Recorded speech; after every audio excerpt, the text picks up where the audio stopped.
Hi, and welcome back to day 14 of our 30-day raw vegan exercise. This is Your Health, Your Way. I'm Kurt, and tonight I'm going to be talking with Lisa about the manufacturers of the foods that we buy. But first, Lisa, how was your day? I could have done better today. I had a lot of stress and some emotional stuff coming up that did not help in staying raw today, so that was a bit of a setback. But, tomorrow's a new start, so we'll see. How about you? How was your... Well, I did start out with that good smoothie that you made this morning with the cherries and chocolate, and that was pretty good. So how were you? Because I know you started off with that. Right. Yep, we did have a real tasty smoothie this morning. Actually, I had two of them for breakfast. And then we just got busy with a lot of other things, and I actually made the mistake of forgetting to eat. So I didn't have food again until 4 o'clock this evening, and ended up stopping at the local organic grocer and picking up a bunch of raw vegan gourmet foods, which are fine. We've mentioned that before. But they do have a lot of nuts in them. Oftentimes, some of the things that I was eating had a lot of avocados, which actually is good. But they also can get pretty pricey. So, if I do go that route, I try to reserve that mostly for the weekend. I might have a little bit left over that I, snack on during the week and things like that. But for the most part, don't overindulge in raw vegan gourmet. It tastes great, but it can also have consequences for your digestion if you overdo it. So other than that, I think, like I said, we stayed pretty busy today, so I didn't feel the tiredness like I had been. It probably had something to do with the fact that I was so busy. So. Now, Lisa, what about the food manufacturing industry? I mean, aren't they the experts in nutrition? They know what they're putting in the foods that we buy at our grocery stores and our restaurants. Isn't it good business sense if you're selling sustenance to look out for the health of the people that are consuming your products? Well, they know very well what they're putting into their food. We have to remember that the food manufacturing business is just that, a business, and it's out to make profits. The processing of foods really took a rise in the 1940s. And then in the 1950s, people started learning and appreciating that they could buy already made food in packages, and all you had to add was a box of something or a piece of meat or water, and voila, there's dinner. So this was great for people that worked both inside and outside the home and had busy lives, and people started enjoying the ease and timeliness, the convenience, and the price of consuming processed foods. And the problem nowadays in this world we live in is that the competition is so bad with these companies that are trying to make profits and compete with each other that they hire scientists to experiment in labs and research what chemicals and products will make a food more addictive, what will trigger the pleasure centers of the brain to keep people coming back for more. And another problem with processed foods is that, in our stomachs we have a mechanism that notifies our brain when we're full. So when we eat foods in their natural state, like raw fruits, raw vegetables, soaked and sprouted nuts and seeds, we tend to get full pretty quickly because the mechanism is working properly and notifies our brains that we're full. But with processed foods, that mechanism doesn't work, so we tend to really overeat and beyond what we need. One, because the mechanism isn't triggered, and two, because we're not really getting any nutrients. Foods that have been highly heated and processed, the nutrients have been destroyed, so our bodies are craving the nutrients as well as the addictive properties of that food. So the manufacturers increase revenue by adding chemicals to the food, so we keep coming back for more. Absolutely, it's a cycle, yeah. Isn't that what illegal drug manufacturers do? Well, similarly, illegal drugs only sell if the drug has a property that makes it not just pleasurable, but addictive. And no matter how much the drugs cost, we've seen and heard sad stories of people that will go to extremes to get their fix, to get their drug.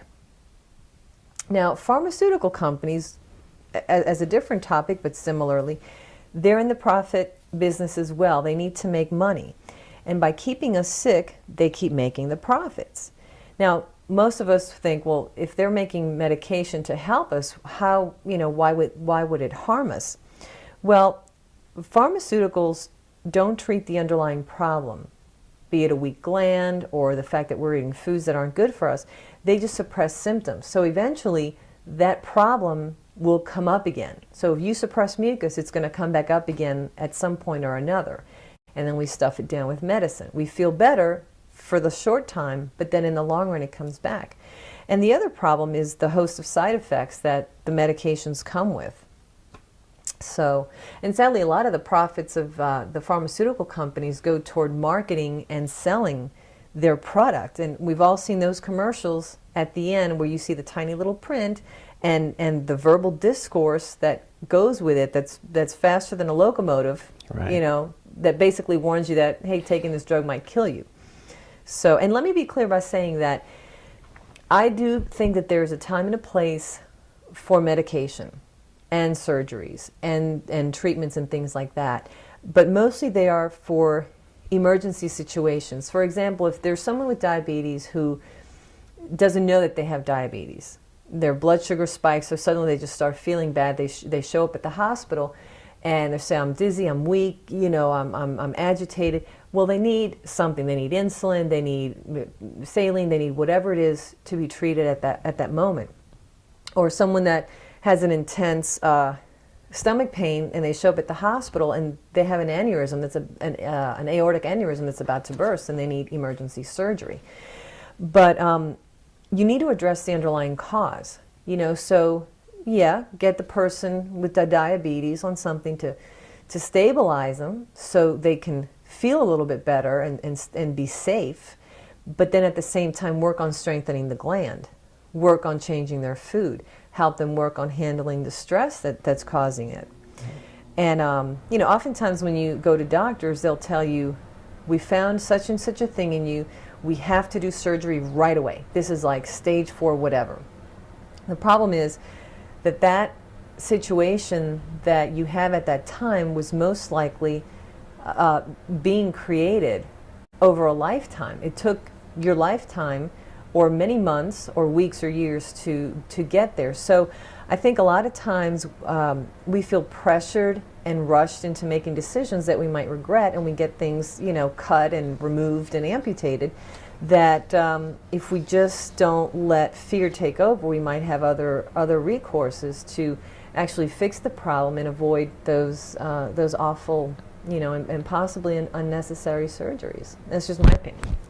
So they're kind of also looking for people to need their products. The more addicts, the better the income for the dealers and the manufacturers of food or pharmaceuticals or even illegal drugs. That really is kind of good for what we call the healthcare business in this country, right? Yeah, that's in the pretty United much what it States, is. right? Yeah, I mean, when you get addicted to alcohol or illegal drugs and you get treated, you take pharmaceutical drugs for that. When you get super stressed, there's drugs for that. When you eat foods that over a lifetime and over months and weeks and years have made you sick, there's drugs for that. So it's a cycle, In the pharmaceutical industry, they don't make money if you're healthy or if you're dead. So if you're sick enough, though, they can still make a profit. Sad, So but true. true. Yeah. Well, we've gotten ourselves into a bit of a pickle then, but there's a way out, and it starts with the awareness about what you buy, what you consume. Most people, I don't think, are going to argue about the benefits from simple raw fruits and vegetables. So again, we're back on that theme of awareness. Exactly. Yeah. So thank you for watching. In our next chat, we're going to go into some of the challenges we face as trying to live a raw vegan lifestyle. Yep, and there are many. Thank you. This is Your Healthier Way. Now on sale at your local Shop and Drop in 924.68.5 milligrams coated tablets, Cuckoo Flu, for all your health needs. Please ask your doctor about taking Cuckoo Flu. This drug contains deoxymoronic cephalic acid, which may cause genetic mutations of the left metatarsal, excessive shopping of the fourth distal phalange, severe ocular orbititis, agoraphobia of the fifth distal phalange, gluteal spasms, shubidubitis, protrusion of the third distal interphalangeal joint, and in some research subjects it has been known to cause Peyronie's disease and possibly can cause flies to come to honey.